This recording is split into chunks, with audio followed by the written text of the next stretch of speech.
us as a team creating history at the World Cup, you can see it almost sits with everyone. The character of the team gets more supporters on board. That's true. We will determine our own destiny. This was only the start of that journey, to success that we will write. Jeez, that's powerful. Manasa sport. Ek like Sy dit. ken haar storie. Hè?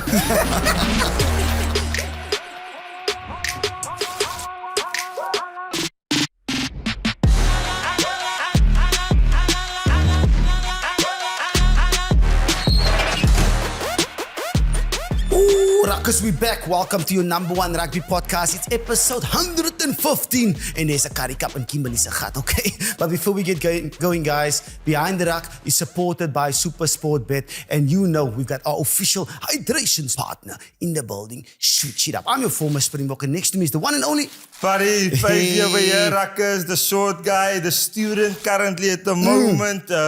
Exciting week of your number one rugby podcast. Yes, the Currie Cup Finals was dramatic, okay? The Rugby Championship is back. The Springboks are back in action. The Springbok women are back in South Africa. Settle down, okay? Settle down. We're about to go on a massive roller coaster. Massive indeed, yeah. Yeah, huh?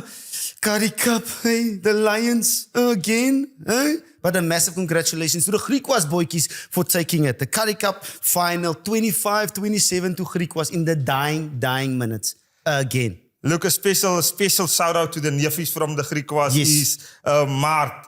Phenomenal game. 100%. My guy that I really love. Magic Man. Magic Ware. Goes one way a special. He played a match where there wasn't a lot of space, a lot of stuff, but he kept on going. He was brave in his attacking, making decisions. He was excellent. For all the boys, Xavier Swartboy, Bobby Alexander, Georgie Whitehead. Congratulations, boys. Yeah, Georgie, I hope you guys beautiful. have a fantastic bubble last this week. You guys deserve it, and may the beer still flow throughout the week for you guys. And a special mention to Pieter Meyberg, the coach. He's from my genote. Okay. Wellington in the building, Boland in the building. Unbelievable stuff. Hey? Great to see Griekwas. 55 years. It's been a while. Hey? It's been a while. It's obviously a very long time. But for the Lions, heartbreak. Yeah. I don't even think you could write this in a script where you lose in a similar fashion 2 years in a row. There's no time on the clock. Someone decided to be silly and there you lose a Currie Cup. Tikkel sy hand. Hy het sy hand getik. Damn it. Yes, it's one of those things, and that's the game of rugby. So, you win some, you lose some, and hard luck for the Lions. Obviously, they're starting the URC straight away, straight into action. So a lot to take from it. And hopefully they can build on it for next year, but it's a long 365 days for them for the next one. No, definitely long. And look, Currie Cup Rugby, if we can quickly just 2 seconds set on it. Currie Cup Rugby was, I think, the manner, the performances on the field was really, truly special and really good rugby on the day. So I think that was really good showcase of Currie Cup Rugby again. And hopefully we can get our oldest competition back to its former glory days where the people are in the crowds and supporting and watching Currie Cup Rugby. Yeah, it was special. It was a special tournament indeed. Yeah. Special indeed, Paddy. Ruckers, your rugby podcast. Okay? Wat gaat Behind the Praat Ruck. saam met my. Today, episode 115. What are we doing here? Okay, what can you expect while sitting back, getting your tea, getting your cup of coffee on the show? Okay, we're gonna be enjoying one of the stars in women's world rugby, the current Big star. South African Springbok Women Rugby Player of the Year, just celebrated them qualifying for the knockout phases for the very first time in their history, going to the quarterfinals of the Rugby World Cup. Women's World Cup in England. We've got Nadine Roos that we'll be talking to about women's rugby, the challenges, also the rewards, what they've gone to, her experience in the World Cup, her life, everything you need to know. We'll cover it in this episode. We're getting stuck into Springbok rugby. Los Pumas are in town. We're in the Durban box. Yes. We're going to make sure that we can go back to back for the very first time in Springbok history with the Rugby Championship. Championship. We'll also be talking URC fixtures, okay? Stay It back. is a lot on the plate. It looks like a Sunday plate at Christmas where we got trifle, we got roast, we got potatoes, we got braai choppies. There's a lot of rugby happening, but this is why you are tuned in to your number Rugby One podcast. We make it simple. We make it for everyone to understand. Also for me to understand it a little bit better, because sometimes I also get lost within all the rugby in South Africa. Buddy, special shout out, Ruckers, before everyone at this club gets angry at me. I want to make a special shout out to Villages Rugby Club that won the Western Province Club Rugby League this past weekend. To Rosie, all Kings. the boys there, congratulations. You guys played an awesome match Saturday against them. It's the two oldest rugby clubs in South Africa going at each other. Village is coming out on top. So big shout out to you guys. Yeah, massive congratulations. No, rugby is big and rugby is growing, eh? But let's get to the women's rugby. I want to know more what's going on, eh? You ready? Yes. Let's go. Up next, Nadine Roos. Ruckers.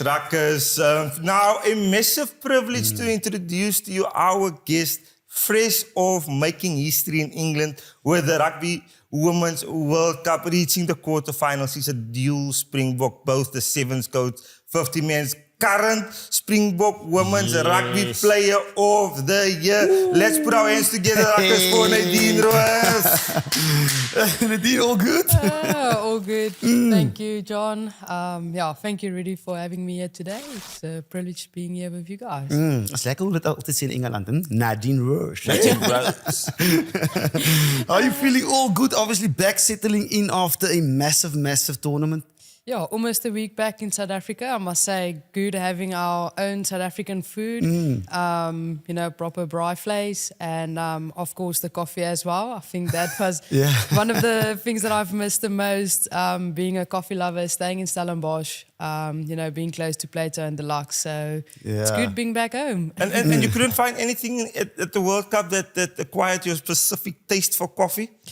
I just don't think they know how to make a good takeaway coffee like Deluxe or Plato. So that was quite difficult. When you sit down, the coffee tastes quite good. In New York, there was a good coffee place where I went to, which was not too bad. But it doesn't taste like South African. It's not That's icy. Nee, dis nie ys nie. No, It's been a week since you've been off air, Ruckers. She shared with me also that she's gonna obviously do something, being a patient this week. Do you mind sharing with everyone? Just got back home. What is happening this week in your life?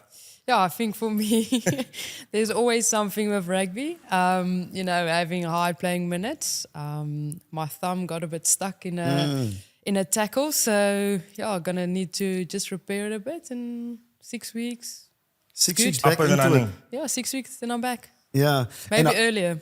And how long is the team off for? Because Swayze want Well, 3 weeks compulsory rest, and then I think the dual players that will go back to the sevens will have 6 weeks before they rejoin the team. So in total 6 weeks off, and then but definitely compulsory rest for 3 weeks, and couldn't stop myself from training already. Get going, And you injured that in what game? In the Brazil game. Oh, first up. Yeah, it was quite early in the tournament, but nothing like strapping. Can't fix, Strapping and Celebrex. En coachie wat sê, kom, jy moet sterker. Seer of beseer? That was always the one. Ek hou nie van pille nie, so Is it? That's good. I suck Ek it sien up boytjie, and go, I don't like. Because you want to feel what's going on. Yes, You don't want that fake. I take a Panado, I take a Celebrex, I take apple cider vinegar. Enige ding, okay? Any pill goes into the short guy's body. But Nadine, I think on a more serious note, on a very appreciative note, it's been 7 days since returning for the World Cup. Has what you, as a team, has it sunk in yet? What has it been like being home and reflecting on a massive, successful tournament for you guys as the Springbok women's team? Yeah, I think, for us as a team, creating history at the World Cup, you can see it almost sits with everyone. but I think it haven't really sank in yet like you would think. There's obviously still reflections going on around the World Cup. A lot of things happening back at home, people recognizing you. I'm almost too scared to go into town because you literally, when you walk, you can feel people's eyes, just turning to you. I actually this weekend went to Afrikaans is Groot in Greenpoint, and at a certain point, I stood up to go to the bathroom, and I walked past people, and the guy literally grabbed me by my arm. Hey, just to, luckily not abuse, and they were just very excited to see me there, and they're like, "Oh, well done with the World Cup." Yes. And so I think in terms of that, like creating history, putting women's rugby, from a South African point of perspective on the map. And just create awareness around it. You can see people are aware. A lot of people, even the Wednesday when we flew from Joburg back to Cape Town, the domestic flight, got the opportunity to go into the lounge, and I just basically got myself something, and someone, a guy next to me, telling me, "You guys are the reason that I started watching women's rugby." So it just shows the impact that the team's performance had on supporters in South Africa. I think we've gotten a lot more +1s than what we realized. Yeah, no, 100%. Yeah. I mean, history, qualifying for the quarterfinals, but also world ranking, jumping to that top 10. Was that always the goal? Because, I mean, listening to a couple of you guys, you always said qualifying for the quarterfinal was the goal, going to this World Cup, or was there different goals as well? No, the goal was definitely to get into the quarterfinals, and our focus was mainly on Italy. We really targeted that game, and Coach Swayze even mentioned, the men at the World Cup, their focus was Scotland, Scotland, Scotland, and for us that was as well Italy, Italy, Italy. And not saying that we didn't taking Brazil into account as well. We knew we had to set the standard from the start at the World Cup with that first pool match. And then, of course, going into the Italy game, that was our main game, that we know that, if we have one win in the bag, that's going to have to be our second win to secure a quarterfinal. And the goal was quarterfinal, and whatever happens after that will be a bonus for us. Jesus, yeah, a lot of bonus and tries and stuff as well. So a lot of records been set. No, and that is for me why this episode and having Nadine here today, partner, is so cool and so exciting, because we get to experience firsthand what they went through in obviously making it such a historical year for women's rugby in South Africa. But Nadine, the fact you just said now in the lounge, flying back to domestic flight to Cape Town. Now you guys have created something where people are falling in love with the women's rugby in South Africa, where there's a new crowd, there's a bigger reach, there is little girls, little boys, older men, women, now obviously also falling in love, not just with the Springbok men's team, but now with your team, the Springbok women's team.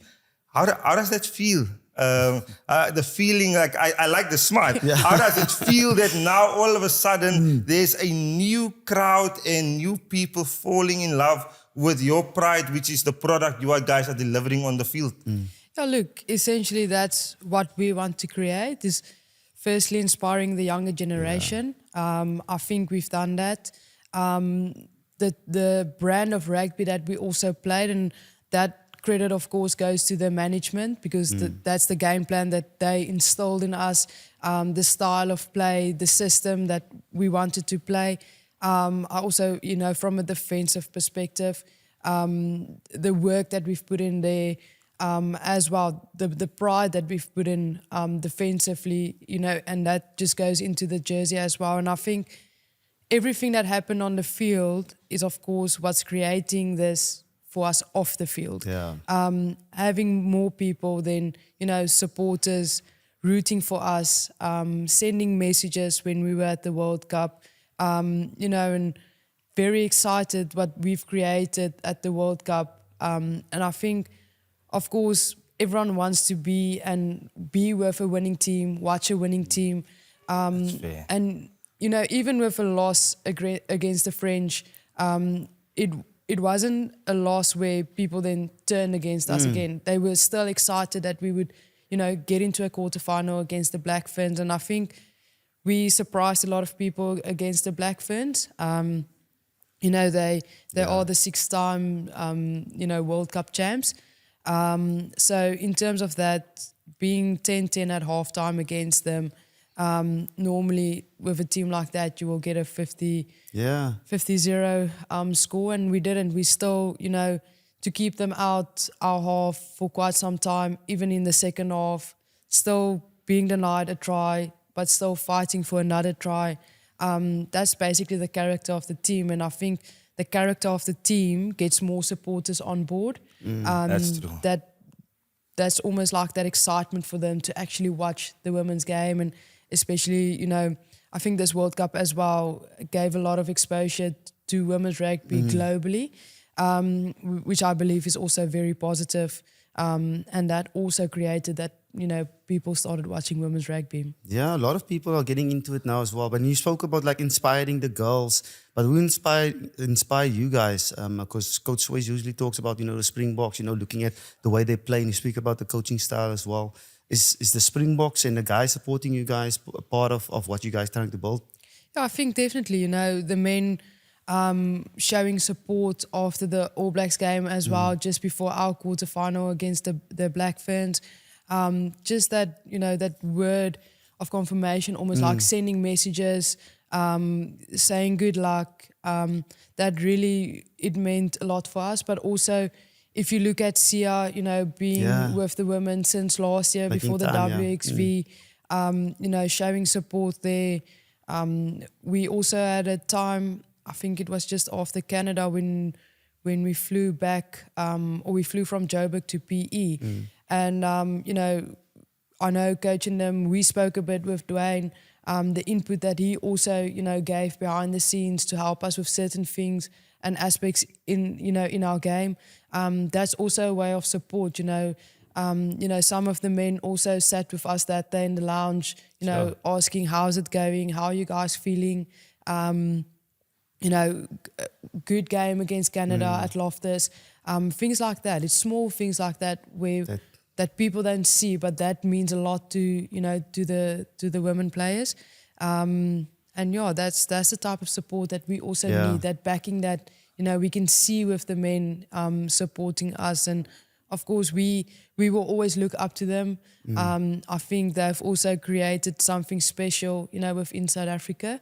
But for us, we will determine our own destiny, where we will journey. Go, and this was only the start of that journey, to success that we will write. 100%. Yeah, candles, lighting candles, huh? It's I good love to it. see green and gold sticking together. Yeah. That's why we're back-to-back champions. like plastic. And Nadine, you spoke about Sia since last year being there. But the fact when he's in the camp, what is the conversations not with him, but with you guys around each other? Is it in being in awe of him, or is it just I learned that through Sia, or maybe it was the application on how I can be better, breakdown time? What is the most influential thing that you guys speak about when a player like that or Dwayne is not in the company that you learned from him? Yeah, I think, in terms of Sia, he of course worked a lot with the forwards in the unit session, and then just recalling from that one session where we then came together as a group, he was just falling in, and obviously said certain things to some of the players, and you could really see they take it on board afterwards. They ask him about, the jackler at breakdowns and stuff, and he showed some of the players some things, and probably somewhere some of them might have said something. I'm not really aware of what they were saying, but yeah, I think with Sia, with us in the hotel, he's also a very funny guy with the things that he does and say. So it's always special, having him around, because there's always some laughter, and I think that's really good, just to relax as well. Being a rugby player, everything is always serious. Being a national player, everything is always serious when it comes to your job. So when things like that happen, everyone just relaxes and having fun as well. Sorry, Pari, I wanted to ask this just for not part of it again. It's maybe a little bit off topic, so I apologize in advance, Nadine. But you're saying, to an international team, this is happening where the players, the men's side, is incorporating with you guys. Do you think that at a provincial level, if we take the Bulls Daisies, we take the Boland Dames, that those senior men's team can also, what is the right English word here? Do the same thing. I don't have one word for it. But where they can also maybe, and that is how we can grow together, where the men's team can play a role in how they incorporate sharing knowledge with their respective women's team, also at provincial level. Yeah, I definitely think that contribution will be as important, to the women's game. But I think also for the men, like learning how women do things, how women play rugby. But I think if you look at it from a different way, is that men start playing from a very young age. I mean, you start nowadays with the rugby tots, which started, 6 years old for boys, where just the experience you build over years as men, in terms of women mostly, like I started playing rugby when I was 19 years old from a professional point of view. So in terms of that, if you can get men helping the women, talking about the game, giving knowledge around the game, because at the end of the day, you grow rugby in South Africa, not only women's rugby, but rugby in general. And I think that will already help, the women starting at an older age, from the men's point of perspective, to help the women grow as an individual as well. You never know what you change in a female rugby player when you might start passing a ball with her. She might be looking at how you're passing, how are you applying the skill, and just by doing that, you might learn something. And I mean, everyone, women included, watch, the Springbok men play. So, and you watch the Blue Bulls and, the Cheetahs from a Currie Cup and the Super Rugby that time. Yeah. So, you've always watched the men play. So when you look at something, you look at how they do things and you try to learn. I mean, I still watch Cheslin Corby play. I try to see what he does in certain situations, in terms of just that battle fight on attack. And I mean, he's one of the smaller guys, but defensively, he tackles the big guys. So what is it, what he does that helps him with that? So just in terms of that, that's also how you learn. And, if the men, if we can have that from the domestic point of view, from the unions, where they just also help the women, you develop and they learn from the men. Yeah. I think what is so cool, and Nadine is speaking about what the woman is learning from the men's side. I think it's not a question, it's probably just a statement, and something I have learned from women's rugby is I think in 2022 in Vannes in France, when you guys played your first end of the year tour. And I went into your environment for the very first time and I couldn't understand, 2 hours or 3 hours before the game, it's dancing and singing, and it was very different. And I think the thing over the past 4 years since the last Women's Rugby World Cup is just how there is different ways to prepare before a game. And the one way that we've been accustomed to for the past 20 years doesn't mean it's the right way. It doesn't mean sitting with your earphones on, being focused, not talking to your teammates around is the only way for you to be ready to play a big game. So I think that has been the coolest thing that I've learned from you guys, that there is different ways to act and be like before a big match, and it's been very eye-opening. And what's the culture like? Because we see a lot of those videos and stuff like that, getting to the game, that 10 minutes before the game. What's the culture like inside the team? Well, for us as a team, obviously everyone has the routine on a game day, but there's definitely a lot of gears within the team. Coach Sways always reminds us that, it's a blessing to do what you do, appreciate the things and the people around you, treat each other with respect. And I think that's basically the culture within our team, is to still have fun, but still know the reason why you're there. And I think there's a good balance, for us with that. And I think just, Coach Swayze's way of saying that and reminding us that also, that helps a lot. But yeah, this team can definitely, when there's fun, they definitely have fun. But when it gets to doing the job, we get the job done. Yeah. But Nadine, how do we as the public get to learn the songs? That for me is the question. You maybe know, how did you get to learn the songs that they sing before? Because I would love to learn the songs. I don't see Nadine in front. There's always the back. I'll always be at the back, to be honest, really.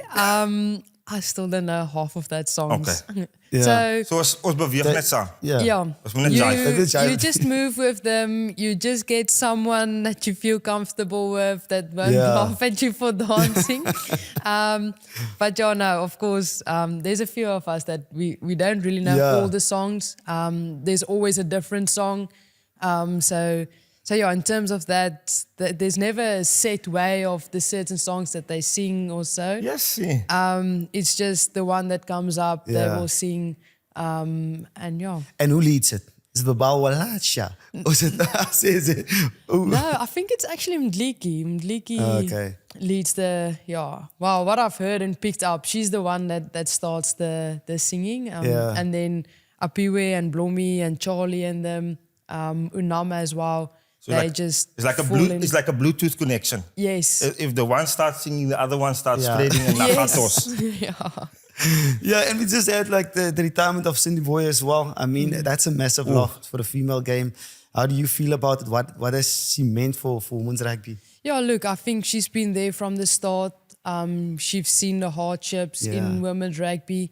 I mean, just listening to them and Lorinda as well at that time. The struggles that they have to go through. And then you look at where women's rugby is now, there's professional contracts. You have camps, you have regular camps, had a proper preparation for the Rugby World Cup. And, she's one of those that paved the way for where we are now. So she really left a legacy in the jersey, and I think she left that jersey in a better place. For the person after her. And she's really served her country and the people around her. Just the respect that she has for the people around her. It's really, it leaves a print in the team. Yeah, what a career. Any great story you might have, a quick story about her that will live with you for a long time? The Captain Dono stories, eh? The Captain Dono story. It's stories, What a massive career. Well done. Congratulations, Sandy Boy. Massive career. But also the growth for you personally, the women's game. How's it been for you? Obviously, you spoke about the Springbok and the rugby players or the men getting involved. We have South Africa, Rainford Dazel. That's part of the sevens. They're doing fantastic work. Coach Swayze that came eat Coach Bavs as well. So these coaches coming in, does it build the game, first of all? And second of all, do we have enough female athletes to grow the game to the level of winning a Rugby World Cup? Yes, with the coaches, coming on board in the women's system, it really does make a difference. If you just look at Coach Swayze, he built our whole system and structure around 7 principles.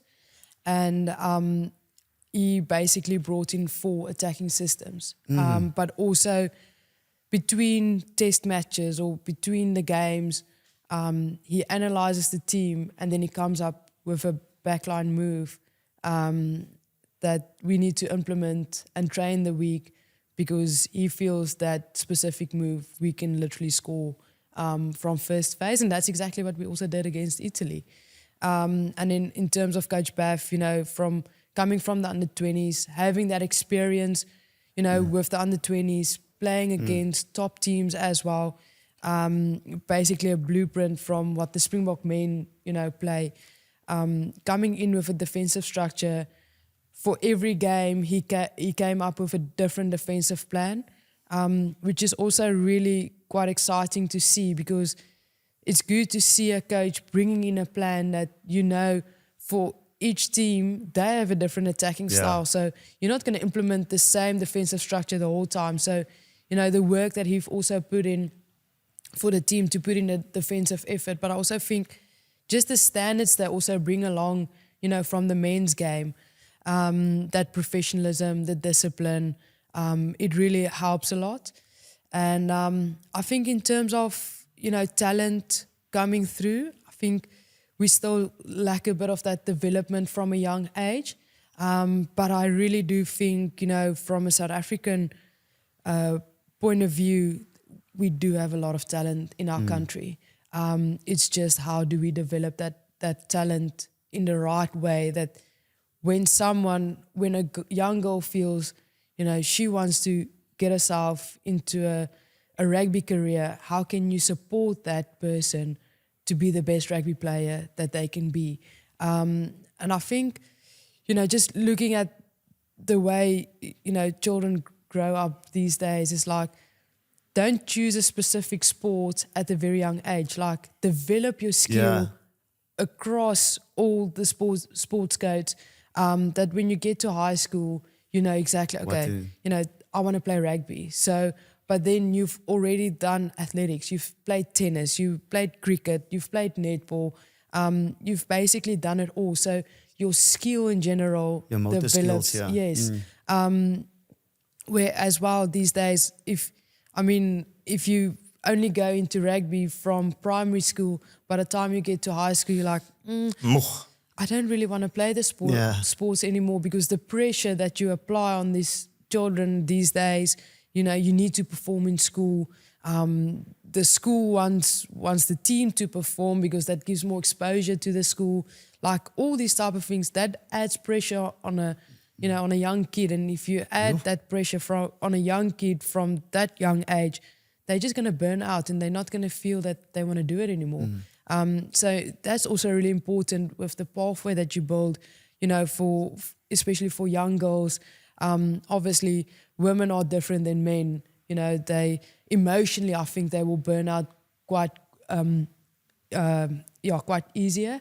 So just building that development pathway for them. That's powerful. Manasa sport. Ek like that. Sy ken ons storie. and you're talking about pathways, Nadine. What are the pathways for women's rugby in let's say we use the bigger countries, the France, England, and New Zealand and Australia. Do you know what the pathways of development looks like for women's rugby in those countries or not? I think in terms of Canada, being a semi-professional team, qualifying for a final for the very first time, I think they already caused one upset in this World Cup. If they're going to cause upset in a final of the World Cup, it will definitely, turn heads, raise questions, because they're not professional. They don't have contracts. So in terms of that, I know some of the players play in the PWR. I think some of them plays in that the 10s, and I think some of them also play in that 7s league that they have in USA, but it's not massive. So the players are also quite, across, mostly playing in the PWR. So I think just in terms of that, they don't have a specific structure, what I know of in Canada.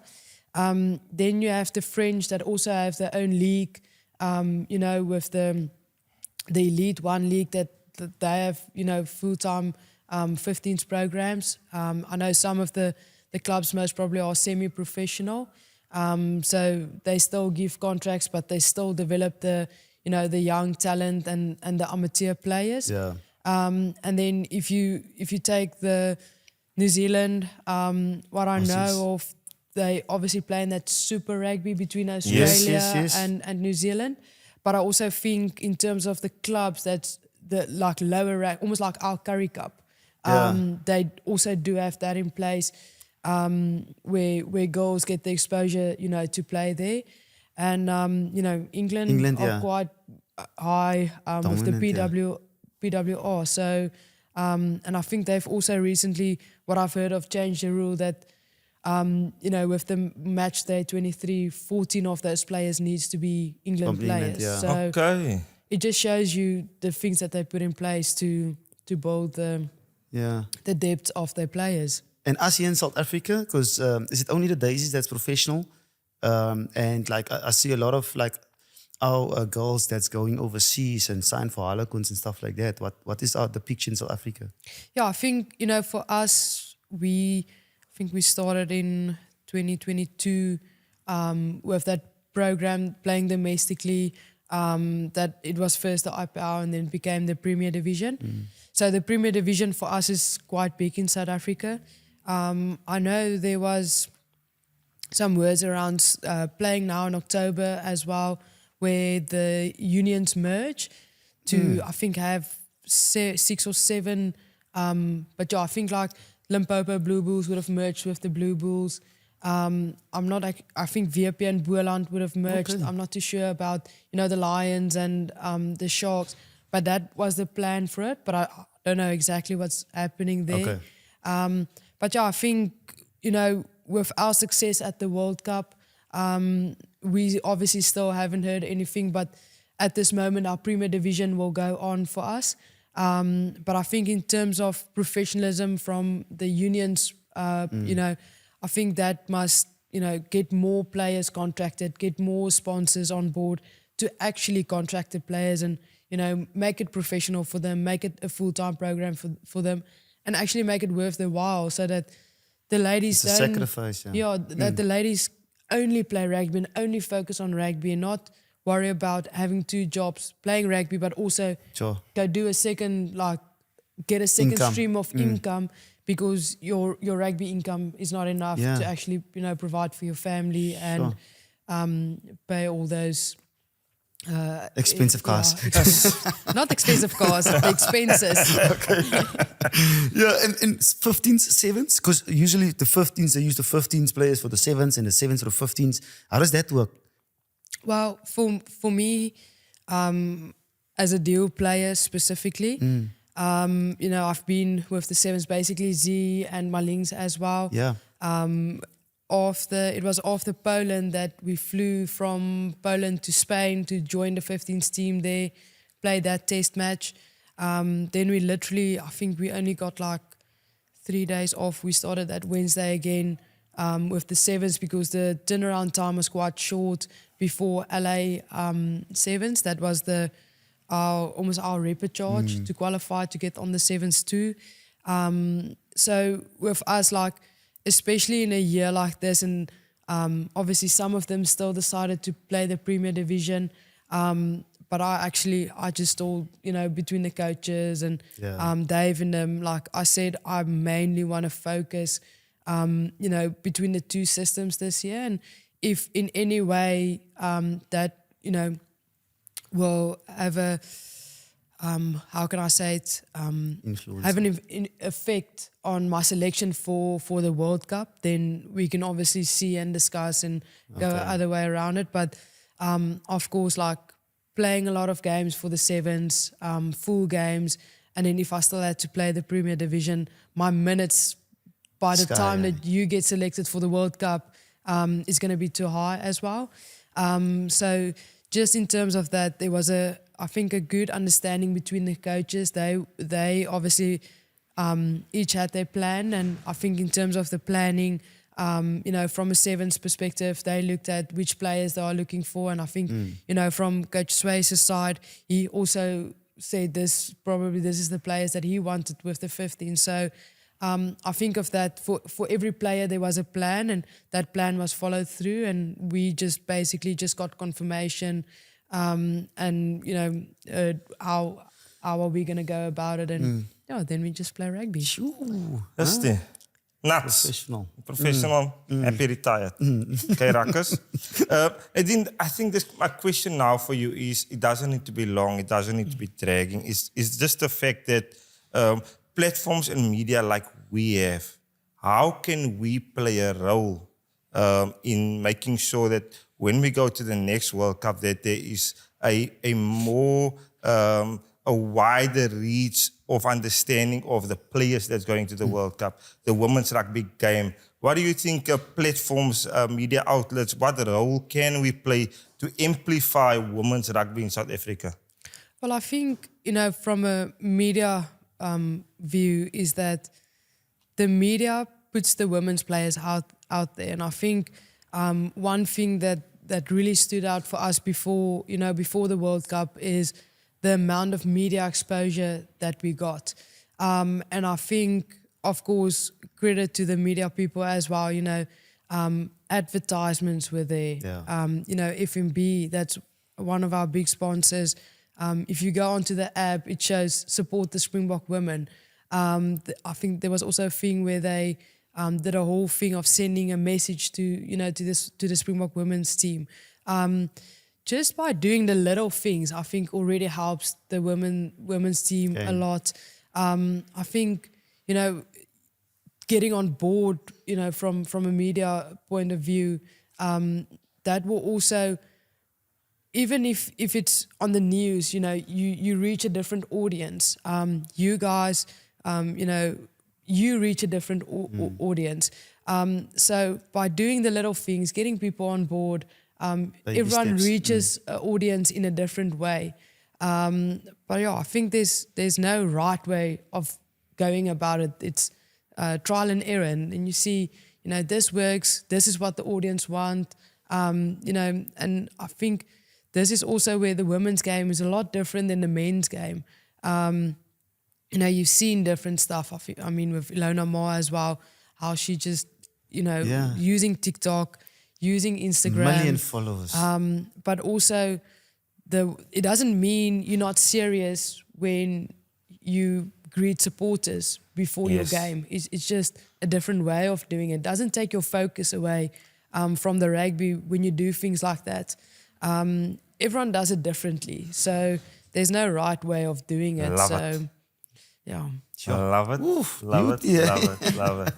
And we speak about, growing the game, but the crowd there in the World Cup was unbelievable. Eh? That experience, I mean, it looked like sellout crowds, people getting behind you guys. What was that feeling like, playing in front of 30,000 or 40,000, especially like at Franklin's Garden, was it? Yeah, that definitely was a massive experience. Of course, playing at the Olympics in front of a crowd of 60,000 people, got a bit of a taste, from that experience.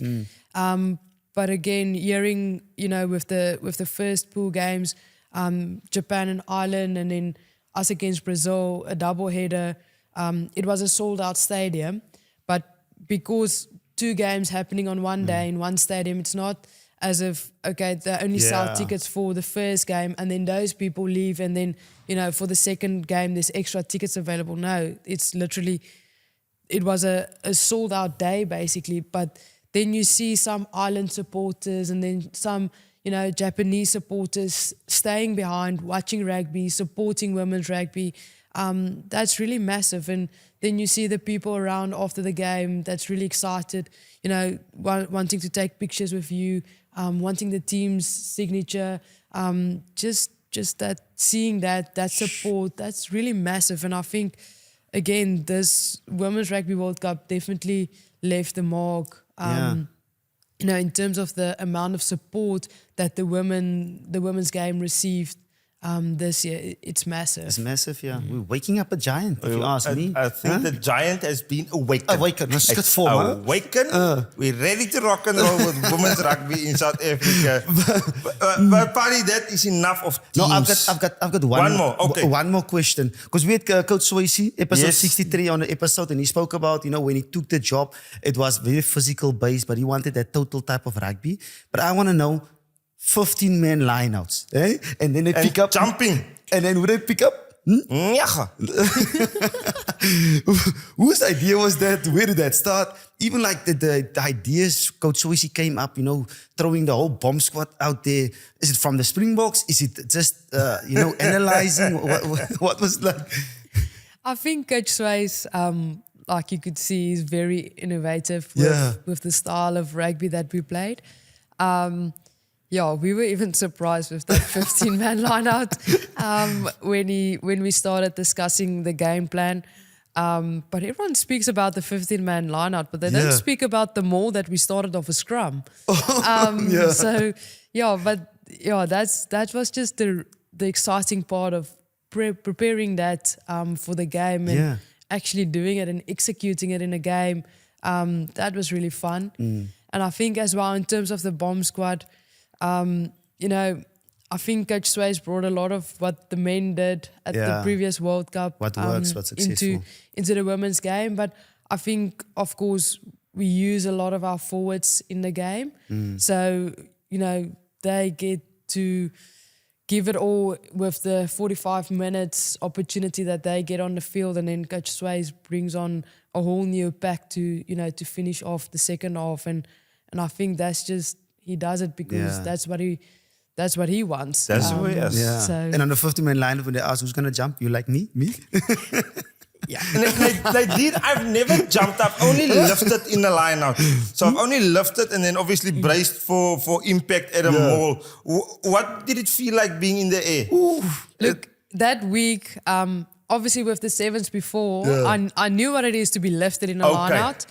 But when we trained, some of those forwards, because it was me and Dolphy jumping, and of course, like we two of the lightest players, so then they're going to take the advantage to see how high they can throw you in a line out. So then I said, you guys are not going to throw me like that in a game because I might drop the ball because I'm too scared you guys drop me. And they say, we won't drop you. I'm like, I've seen our forwards play in a game. If the ball goes to the other side, then they just leave you and, you know, everyone goes for that tackle, goes for the ball. So, no, jokes aside, that was part of the fun, of course, that we had, and that's how we trained it. To get comfortable, you know, being lifted by our forwards, and not getting thrown in the air. Yes. But I actually the week before Italy, we were just playing around, and I made a joke, and I told Coach Frana, yes, Coach, what if I start a maul? And then, I got my opportunity, you know, to start a maul of a line out. So, but it was quite fun. So jy wil daar in die mix is. Of physical. I want to be there, Rudy. She plays 9, 10, 15 and 4 as well. Jump. But Ruckers, I think it's important, Nadine, that we get to know the story of Nadine Roos, just for a little bit understanding, because what we get to see on the team on the TV is obviously Women's Player of the Year. We get to see you guys making history. We get to see you step, run, score beautiful tries. But behind everything, there is a story that makes everybody unique and makes everybody who they are. The Nadine Roos story. What does that look like? I think, of course, growing up with my grandmother, that's also a blessing and a privilege to be able, you know, to go through her hands. Basically, the values and the person I am today is owed to her. You know, she taught me a lot of things in life that basically where I am now today is, and my success is like I said, I owe my life to her. And of course, not only, you know, she have done it on her own, where I am today as well, it's because of God. You know, I'm also a religious person. Christianity is very important to me. It's to know where I come from. That's also part of my success. You know, people that's been part of this journey. Everyone left a mark in my life, and you know, some people didn't stay for long. Some people are still there. So it's important for me to also give credit to those people.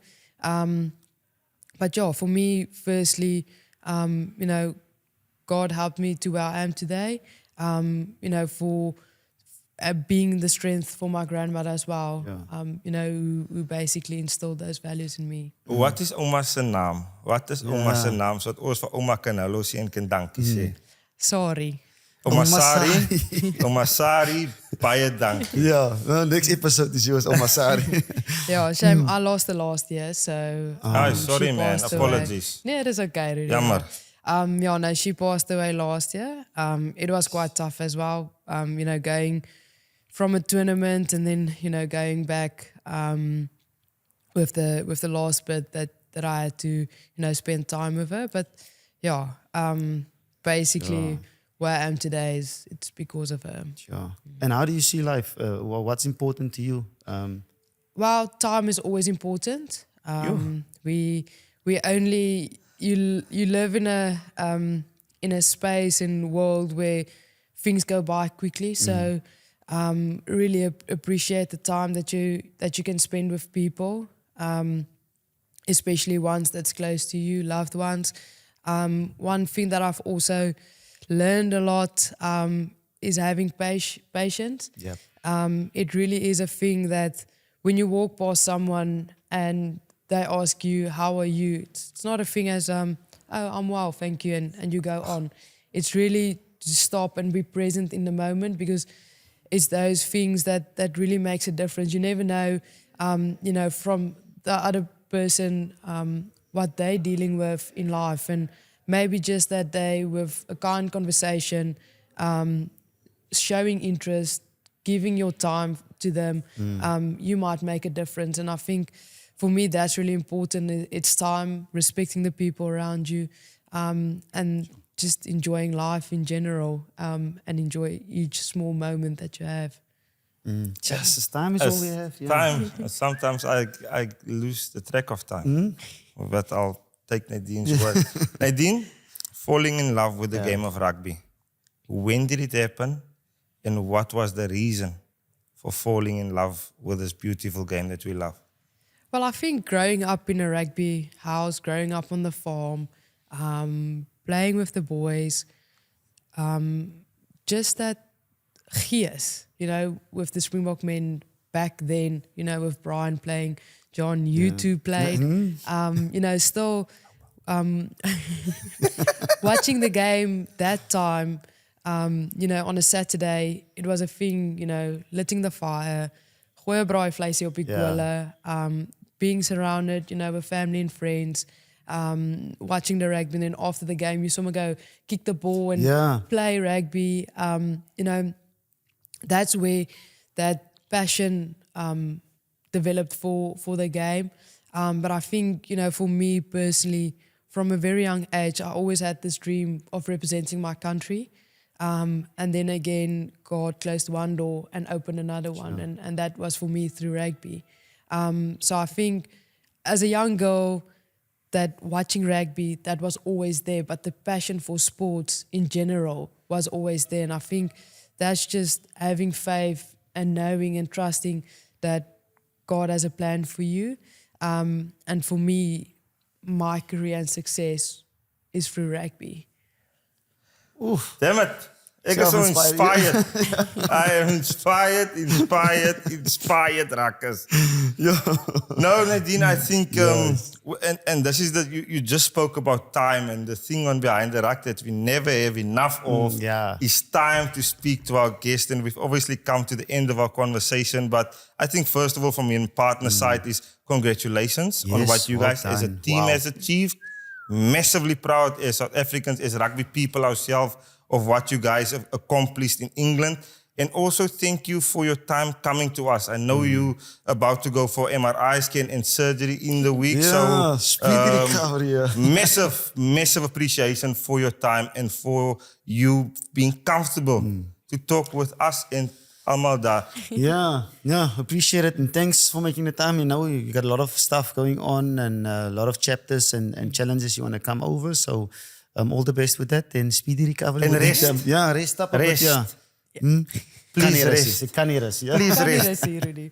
But yeah, thank you, John. Thank you, Rudy. It's really a privilege to be here today with you guys and just sharing more about women's rugby and putting it out there. Yeah, come on, Rakkers, get involved. Guys, Nadine Roos, a.k.a. Rosie.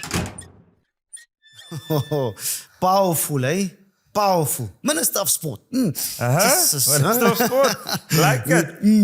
Look, cool things, very inspiring story. And I'm proud that we always find ways to, maybe sometimes we don't do enough, but we are making sure that we celebrate and get stuck in right behind women's rugby in South Africa. Yeah, and a story incredible as well. Inspiration not only for the girls out there that wants to play the rugby in the next World Cup, but also for all rugby players. Her journey, the way she sees the game, the way she sees life, time. It's all you have. Time is all partner. you have, and I hope, Rassie, that we get Grant Williams and the boys jumping in line out soon. I'm saying, Coachy. Give them whatever. time, they need time. Yeah, but partner, let's get straight into it. I mean, it's Rugby Championship, URC, no? Rugby Championship. Championship, Let's start with the boykie. Rugby Championship first. It's New Zealand versus Australia, 7:05 at Eden Park, in the Springboks versus Argentina, 5:10. Hey, Ja, maar Kings de Park. tijd is niet elkaar niet zo.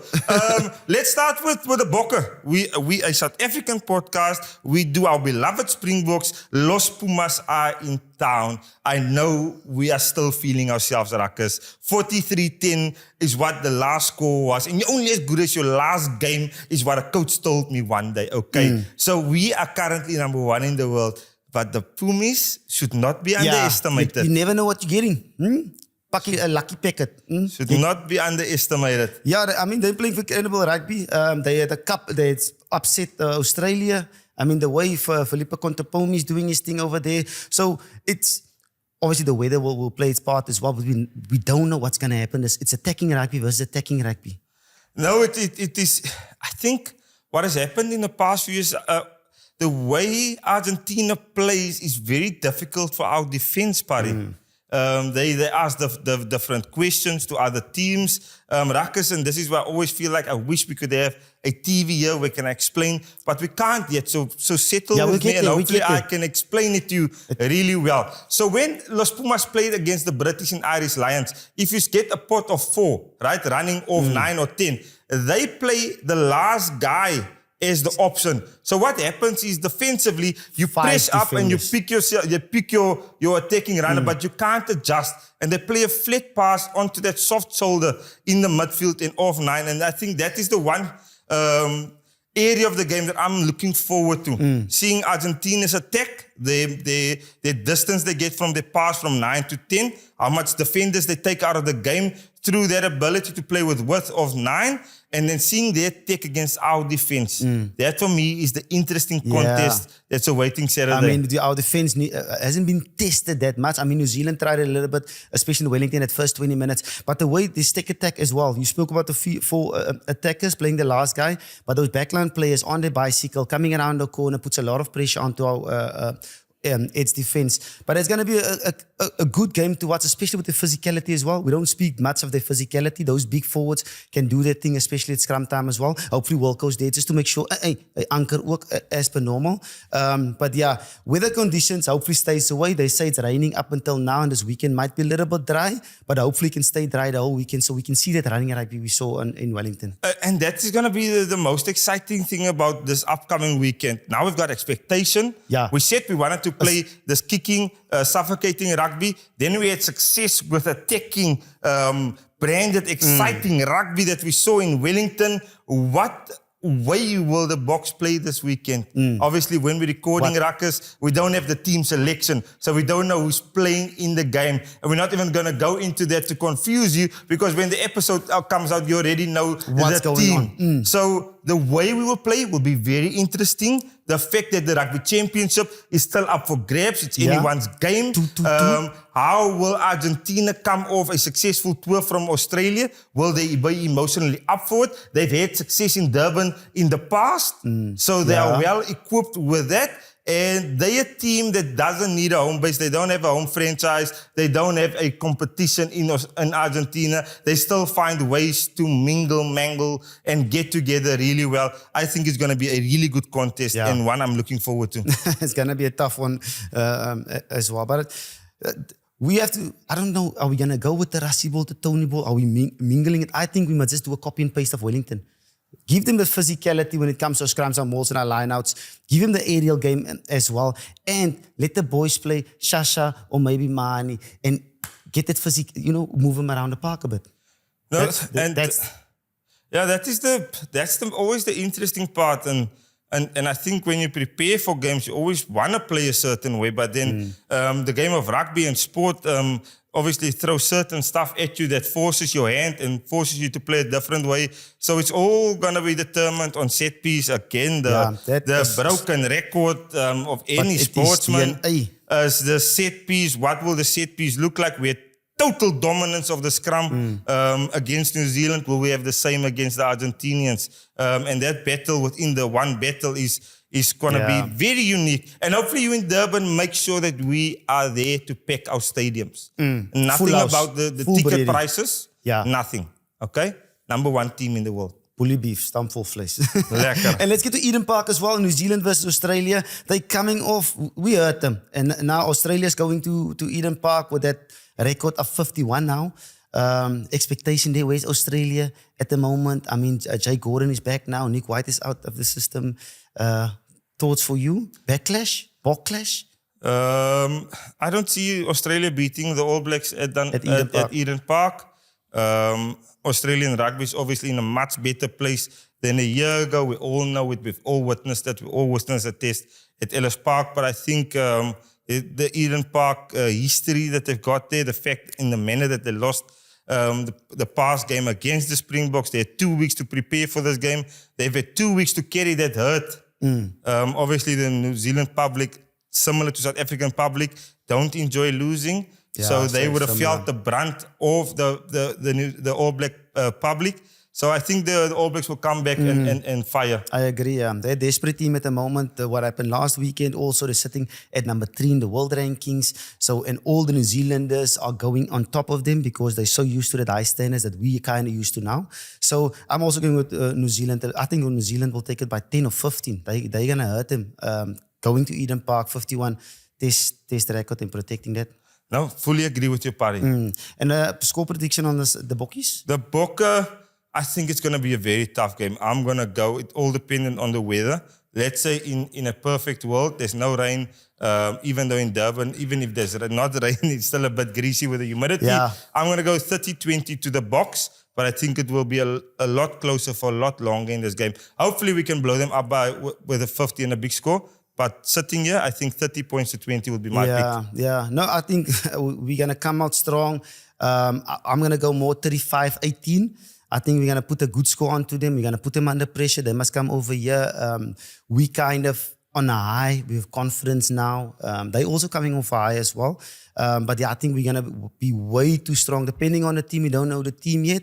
But if you're going to go with what we saw in Wellington, with the same players, with the same type of rugby, it's going to be 35-18. Happy days. And then it's round 1. It's URC time. It is so much rugby coming up. It's the Stormers versus Leinster on Friday night at 7 o'clock. Glasgow versus Sharks at 9:05. Friday, and then Saturday we've got Bulls versus Ospreys, Saturday 2 o'clock, and Carter versus Lions at 9:15. Woo! We're starting like a house on fire on Friday. Hey? Look, Ruckus, I think I'm going to start with a statement for URC. It took me a long time to fall in love with URC. For me personally, Rudy Page, where I was stuck in the era of Super Rugby and the way the games were played, the 9 o'clock games, all of that old history that was part of my embedded DNA. So this year I'm making a choice to make better, to fall better in love with URC, to not hold on to the past, to move forward. To let go of the past and to obviously make sure that I am more encouraged and support and watch more URC games and hopefully make my way to one of the DHL Stadium games this year to watch the Stormers play. So that is what I'm going to do this year. 100%. I mean, URC it's obviously a competition that's here now, and it's here it's gonna stay for some period. And the type of rugby, yes, we want the best rugby players of the best teams to play. I mean, Wales have cut their teams to 2 as well. Hopefully, we get some more quality inside a couple of. Have they cut it to 2? Yeah. Okay. Oh, that's the plans of it. Yeah. Oh. The plans of it is to make sure that we get the best in this URC. But yeah, we like our Super Rugby, but the URC is growing onto us and hopefully can grow onto you as well. But if you start in that first game, Leinster defending champions against the Stormers. I'm going to go Stormers just for the reasons, the Ruckers again. Leinster never came to South Africa with their full-strength Irish players.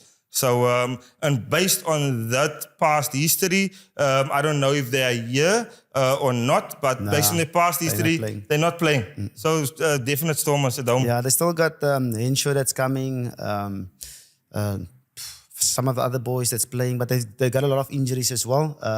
Hopefully the Stormers boys had a lekker pre-season. They played against the Sharks and they played against Boland, trying to get their shape up. They're going to lose Mani Lebok, that's obviously has left and it's part of the Springboks. But Big loss. Yeah, to Japan Big loss. as well. I'm telling you guys now, Stormers fans, big loss Mani Lebok. Yeah. With this game, especially looking at the first one, I'm a bit on the fence. But I'm going to go with the Stormers with 1 or 2 points. It's going to be a close game. They still have Henshaw there. They defending champions, even though there's a lot of guys that hasn't, they're waiting for the Irish internationals to come back. But it's going to be a close game. So I'm going Stormers with 1 or 2 points. And then the Sharkies away in Glasgow. I'm gonna back Coach Franco, Glasgow Warriors. Franco Smith, fantastic coach. So that will be my pick in the Friday night 9 o'clock game. But it's the first game of the season for all of the teams. A lot of things won't be polished. A lot of the games won't Feeling be each other. smooth. So a lot of the predictions won't be as accurate as it should be. So just going with Glasgow based on Franco Smith. Yeah, Glasgow is always a tough one. I'm going to do the same. And I'm going to be a little bit harder, okay, with the box away, especially with the Sharkies. It's going to be Glasgow plus 10. So the Glasgow boys will put some pressure onto the Sharkies. And then Bulls versus Ospreys. Ospreys is in town, 2 o'clock. Nee, it's like us moving on from that game. That's pakslag. They've got Jack Morgan. They've got this and they've got that. Yeah, but 2 o'clock at Loftus on a Saturday afternoon. Could have been 80. Could have been 60. Yeah, no, I think the Bulls going to be too strong for it. I mean, Wales, we speak about, teams in and out and players going in and out. So I'm also going to go Bulls plus 20 as well. And then Lions versus Cardiff. It's in Cardiff. They're coming off hurt. They're sitting there in Cardiff, hurt. Look, it's a great time of the year to play overseas at the moment. The weather should reasonably be still warm and nice, sun out nice and late. So the Lions don't have any conditions they're playing against. They're playing on a fast track. They've played rugby so far. They battle-hardened. They still made it to the Currie Cup Final, which means they've played really good rugby. I'll go with the Lions team to win against Cardiff. No, 100%. I'm in the same boat as well. Lions, they've got quality, especially at 9 with Nico there. They've got Asim Pete that's there. They've got Angelo Davids that's there. So they've got quality in that team. And after this past weekend, they're going to be hurt. Van der Wen will obviously take over. Jacques Fourie, the boys, and Mona Steyn, they'll all get together and make sure they start the season well. Because if you look at seasons, a couple of seasons ago, they started very well, like 4-5 on a bounce. And they've got this opportunity. I know it's away from home against Cardiff. They've got this opportunity to get the ball rolling as soon as possible with the quality outfit that they have. Look, a lot of unproven players at URC level. Nico Steyn and them not proven at URC level. They got the talent, they got the abilities, but not yet proven at the highest provincial tournament level. So that is the one thing I'm looking forward to them taking the next step. Yeah, 100%, yeah. Ruckus, but that is exciting stuff, okay? Sunday evening, 7 o'clock again. We got our live results so that we'll be getting stuck into making sure that we talk about the Springboks Los Pumas games, what we thought, what we picked up, all of that. So if you got nothing to do Sunday evening, and if you got something to do, cancel it. Yeah. Do it. Okay, 7 o'clock, you go to our channel, you tune in, you leave your comments, you interact with us, you say your say, and we'll make sure to cover your say. Yeah. All right. And while you're there, press the subscribe and press the like buttons and just keep pressing and let's grow this channel and let's enjoy it together, okay? Because at the end of the day, Behind the Ruck is supported by SuperSport Bet and we got our official hydration partner, Switch It, and we switch it like always. So it's absolutely party. Yeah. But now, let's go home. Ruckus, it's that time of the day for us to say goodbye. See you next week, eh? I'm Juan de Jong. I'm Rudy Page. And the Ruck is always clear. Bye. Next week, guys.